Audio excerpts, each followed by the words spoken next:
অনেকের মধ্যেই ভুল ধারণা আছে যে পা ফুলে গিয়েছে মানেই এটা কিডনির সমস্যা, বাট জিনিসটা এরকম নয়।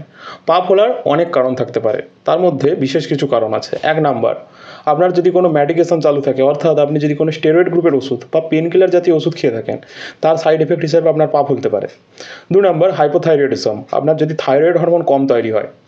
3 নাম্বার, উল্টোপাল্টা ডায়েট, উল্টোপাল্টা খাবার খাচ্ছেন, সেই ক্ষেত্রে হতে পারে। 4 নম্বর, যদি হার্টের ফাংশন ঠিকঠাক না থাকে, হার্ট ফেলিয়ার, এইসব কারণে পা ফুলতে পারে। 5 নম্বর, লিভারের যদি ফাংশন ঠিকঠাক না থাকে, লিভার কম অ্যালবুমিন তৈরি করছে, সেই ক্ষেত্রে পেটে জল জমার কারণে, পায়ে জল জমার কারণে পা ফোলা লাগতে পারে।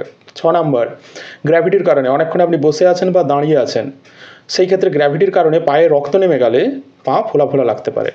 এবং 7 নম্বর, ডিপ ভেন থ্রম্বোসিস, অর্থাৎ পায়ে রক্ত জমাট বাঁধার কারণে পা ফোলা ফোলা লাগতে পারে।